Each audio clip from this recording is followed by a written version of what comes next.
La femme coinça le fil entre ses orteils et le poussa dans la fissure du mur. Puis elle se mit à le mordre avec ses dents. Mais ce qui se trouvait à l'intérieur restait obstinément coincé. Ce simple geste la laissa tremper de sueur. Une foule se rassembla au péage pour exprimer son mécontentement. La femme donna un coup de pied de toutes ses forces dans l'armoire et la télécommande finit par tomber par terre. Elle l'a rapidement ramassée avec son pied et a ouvert la barrière du parking. Elle a déverrouillé la porte. Le directeur s'est précipité et a saisi la télécommande, se plaignant que les personnes handicapées ne devraient pas travailler pendant les heures de pointe. La femme a sorti un mouchoir de sa chaussure, essuyant la poussière. Avec une aisance acquise par l'habitude, elle a glissé son téléphone dans sa chaussure, puis a quitté le parking ses manches pendantes et vides. Sur le chemin du retour, la femme le son, elle s'approcha d'une poubelle. Elle l'ouvrit d'un coup d'épaule. Elle ne voulait pas s'en mêler. Après tout, sa propre vie était déjà difficile. Mais les pleurs résonnaient sans cesse dans son esprit. Elle finit par s'arrêter. Elle essaya de soulever le nourrisson avec ses dents, mais sa mâchoire n'avait pas la force nécessaire pour supporter son poids. Impuissante, elle ne put que repousser la poubelle avec beaucoup d'efforts. Une fois en sécurité, elle rouvrit le couvercle et berça l'enfant avec ses pieds. Son visage tendre était rempli de terreur et d'impuissance, le reflet de sa propre enfance. Finalement, la femme ramena l'enfant chez elle.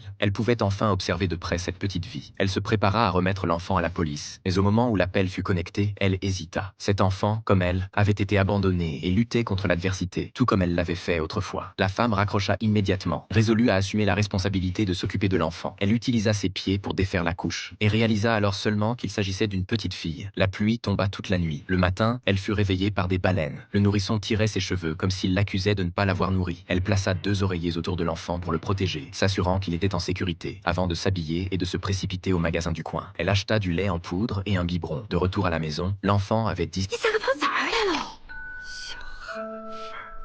le bébé dans ses bras et a préparé un biberon avec ses pieds pour éviter de brûler l'enfant. Elle a même testé la température avec ses orteils ce jour-là. La police a soudainement frappé à la porte. Ils avaient reçu un tuyau accusant la femme de trafic d'enfants. Ils ont fait irruption dans la maison avec l'intention d'emmener le bébé devant la justice. L'amour de la femme était froid comme la glace.